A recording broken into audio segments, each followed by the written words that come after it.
रामायण में एक बात लिखी है जो शायद आप लोगों ने कभी नहीं सुनी, और वो इसी प्रसंग की है। वो नहीं सुनी इसलिए मैं आपको सुना रहा हूं। धोबी के पहले एक घटना घटी अयोध्या में, और वो घटना ये थी कि जब भगवान राम को पहली बार ये पता लगा कि मैं पिता बनने वाला हूं, क्योंकि स्त्री गर्भवती है, ये बात पुरुष को पता नहीं लगती, ये तो स्त्री स्वयं बताती है अपने पति को कि मैं। हर स्त्री अपने पति को पहला मैसेज देती है, और जब स्त्री अपने पति को यह सूचना देती है कि मैं मां बनने वाली हूं, आप पिता बनने वाले, तो पुरुष पति प्रसन्न होता है, हाँ या ना, कि मैं पिता बनने वाला हूं, खुश। तो राम जी को जब पहली बार माता सीता ने सूचना दी कि आप पिता बनने वाले हैं रघुनंदन, तो राम बड़े प्रसन्न हुए। सीता मैं बहुत खुश हूं। राम जी ने सीता मैया को बिठाया और पूछा, बताओ आज तुम्हें मैं क्या दूं? आज तुमने मुझे एक अच्छा संदेश दिया कि मैं पिता बनने वाला हूं, मैं खुश हूं, आज दो तुम मांग लो। रघुकुल रीति सदा चली आई, जो मांगो वो दूंगा। इस परंपरा में ना देने की बात है, जो मांगो। सीता मैया ने कहा यदि आप आज्ञा करें तो मैं कुछ मांग लूं। आज सीता मैया ने पहली बार राम जी से कुछ मांगा। क्या मांगा? हे राम, ये बात रामायण में लिखी है, मन से नहीं बोल रहा हूं। सीता मैया ने कहा, हे राम, हे प्रभु, हे मर्यादा पुरुषोत्तम, मैं चाहती हूं कि मेरे बच्चे इस अयोध्या में, इस राजमहल में जन्म ना लें। क्यों? मैं चाहती हूं कि मेरे बच्चे किसी ऋषि, किसी संत के आश्रम में जन्म लें, ताकि बच्चों के अंदर ऋषि मुनियों वाले संस्कार प्रकट हों। मैं चाहती हूं यदि ये बच्चे अयोध्या के इस चकाचौंध में जन्म लेंगे तो हो सकता है वो राह भटक जाए। माता सीता जिम्मेदार मां है, और वो अपने बच्चों को लेकर बड़ी जिम्मेदार हैं। ये बात सीता मां ने वरदान मांग लिया कि मुझे संतों के आश्रमों में अपने बच्चों को जन्म। ये अब सोचो कि राम वचन दे चुके थे, तो क्या राम मना कर देते? ये बात लिखी है, लेकिन ये पक्ष आज तक आप लोगों ने नहीं सुना। इसलिए रामायण पढ़ा करो, केवल सुनी बातों पर विश्वास ना किया करो, पहला। अब दूसरा, उसी समय होनी हो गई। अयोध्या में एक काम वाली बाई शाम के टाइम बर्तन मांज कर काम करके अयोध्या के घरों में वापस अपने नदी पार, उसका गांव था, जा रही थी। ऐसे ही पानी बरसने लगा अकस्मात, खूब पानी बरसा। सरयू जी में पानी ज्यादा था, बारिश का मौसम था। लो भैया, रात वो केवट के कुटिया पर रह गई मजबूर। सवेरे गई तो पति ने कहा, रात कहाँ थी? बोले, हम केवट की कुटिया पर उसकी पत्नी के संग सो रही थी रात भर। अच्छा, तू जरूर पराये पुरुष के पास रहकर आई है, तू अपवित्र हो गई। धोबी को अपनी पत्नी पर संदेह हो गया, जबकि उसकी पत्नी बिल्कुल पतिव्रता थी, पवित्र थी, लेकिन संशयात्मा विनश्यति, संदेह की कोई दवाई नहीं।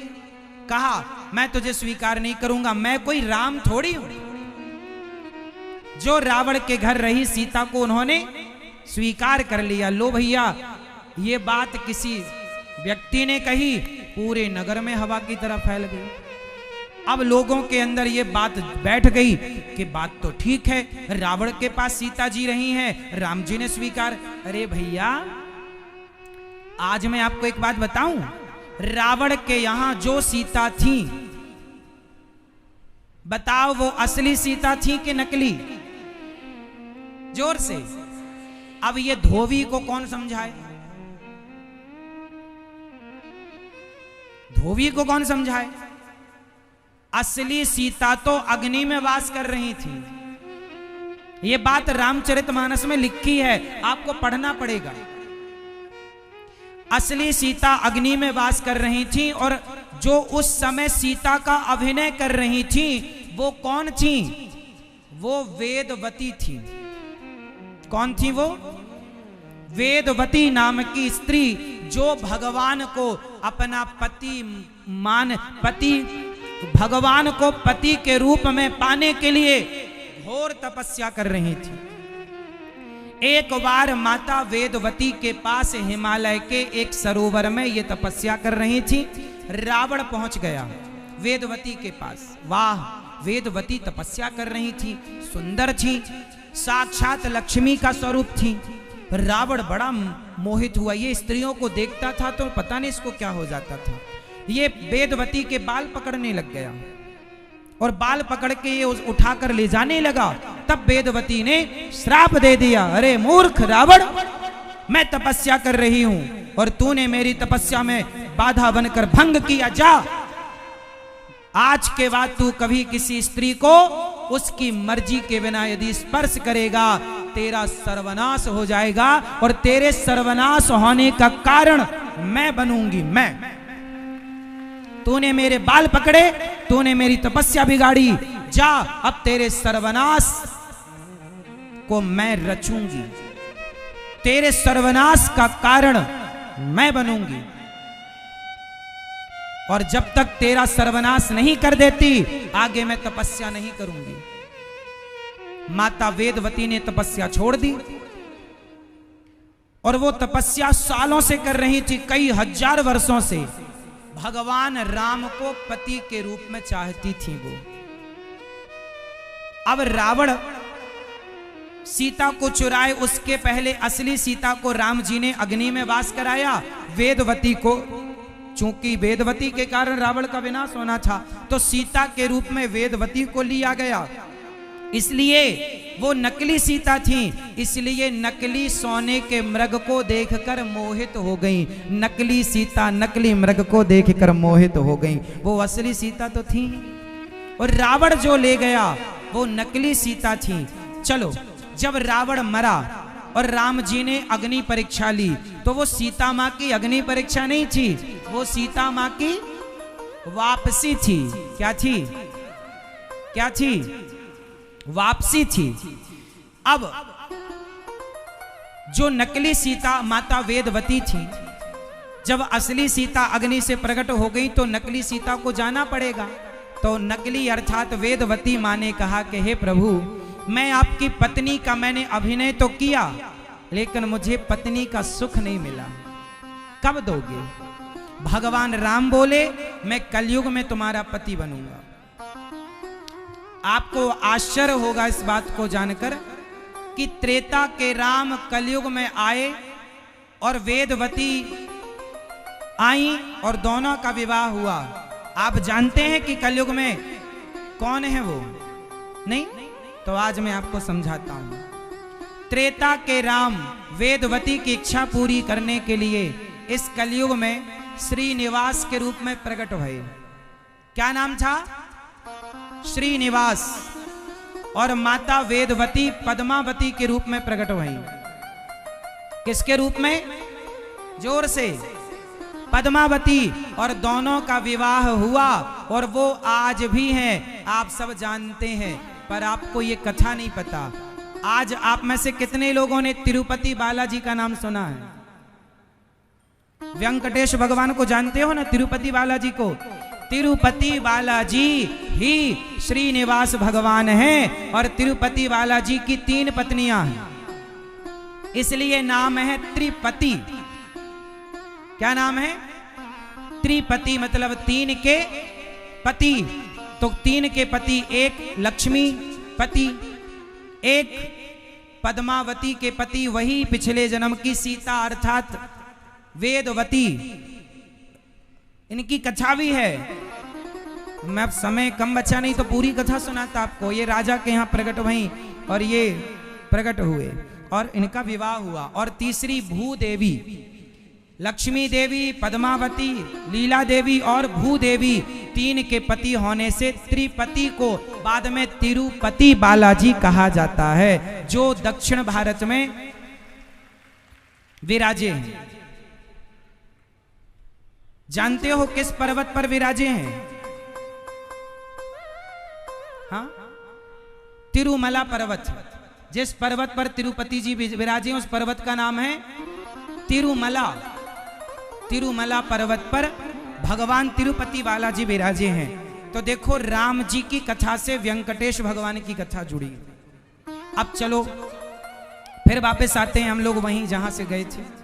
भगवान राम से सीता मां कह चुकी हैं कि मैं अपने बच्चों को जंगल में जन्म दूंगी। अब धोबी का हल्ला मचा तो सारे नगर वाले बोले क्या करें। तो सीता मां को लगा कि प्रभु आप राजा हैं, जब ये प्रजा मुझे रानी के रूप में नहीं चाहती तो मैं चली जाती हूँ। सीता मां अपनी मर्जी से, यदि राम जी को सीता मां से दिक्कत होती तो जिस दिन रावण के घर से आई थी उसी दिन त्याग देते। इसका मतलब राम जी को दिक्कत तो थी नहीं। अच्छा, ये कितने समय राम राजा थे, राम के राजा बने कितने वर्ष बीत गए तब की ये घटना है? आप में से कोई बताएगा? राम जी ने टोटल कितने साल राज्य किया धरती पर? कितने वर्ष? 13,000 वर्ष। भगवान राम ने कितने वर्ष राज्य किया? जोर से। और ये घटना है 11,000 वर्ष बीत जाने की।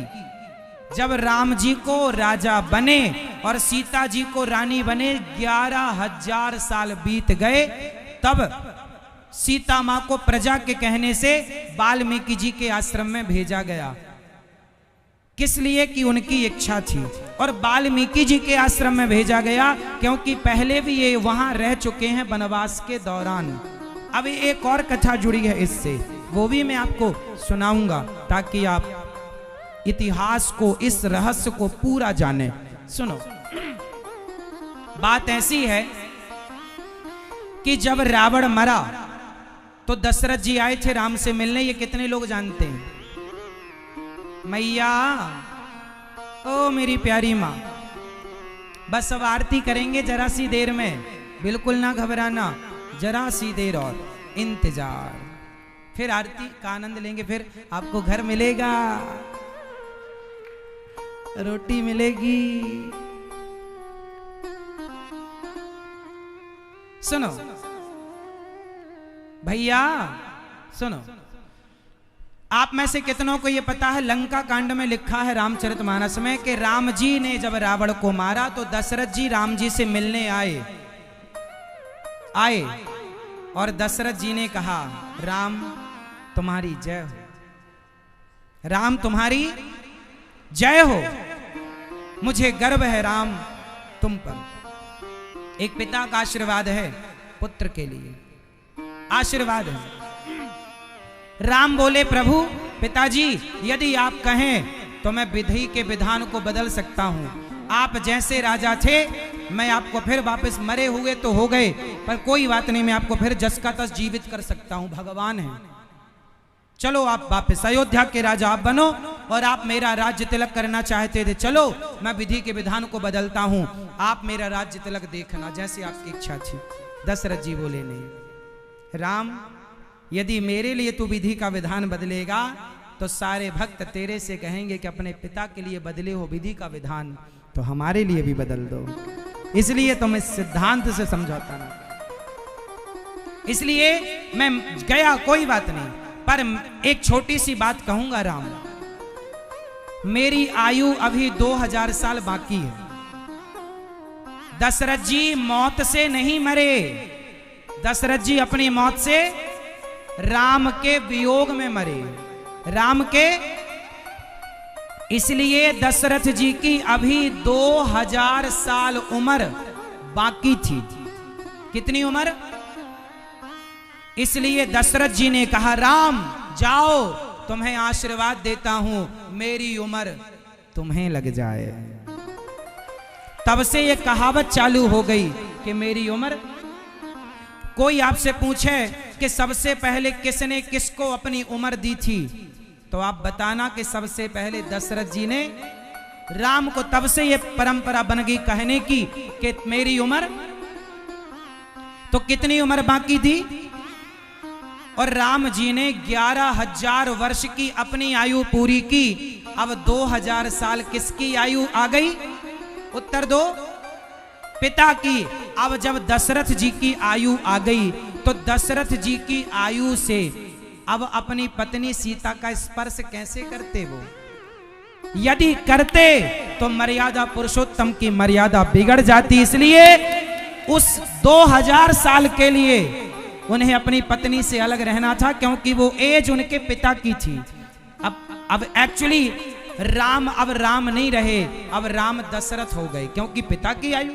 तो दशरथ के भाव में अब वो खो गए, तो अब वो अपनी पत्नी सीता का स्पर्श करेंगे तो मर्यादा बिगड़ेगी। इसलिए सीता मैया को वनवास दे दिया गया, क्योंकि ये लीला करनी थी। तो सीता मां के वनवास जाने में बहुत सारे कारण थे। इन बिंदुओं को आप लोग नहीं समझते और राम को दोषी मानने लग जाते हैं कुछ लोग। एक और कारण है, पर वो समय अभी नहीं है, वरना मैं बताता। तो भगवान राम ने जो किया, उस समय राम राजा थे और प्रजा का दबाव था, सीता मां को वनवास भेजो। यदि राम वनवास नहीं भेजते तो राम पर आरोप लगता कि परिवार का पक्ष लेते हो, यदि नहीं भेजते तो परिवारवाद का पक्ष लगता, और राजा ऐसा होना चाहिए जो प्रजा का पक्षधर हो। और राम जी ने प्रजा का पक्ष लिया, और यदि प्रजा खुशी इस बात से खुश है कि मैं अपनी पत्नी से दूर हो जाऊं, तो आपकी खुशी के लिए मैं ये बलिदान देना चाहता हूं। दिया राम जी ने। इसलिए राम जैसा राजा इस धरती को, उनके बाद ना कोई राम जैसा राजा मिला, ना कभी राम के सिवा कोई ऐसा राजा होगा। बोलिए राजा रामचंद्र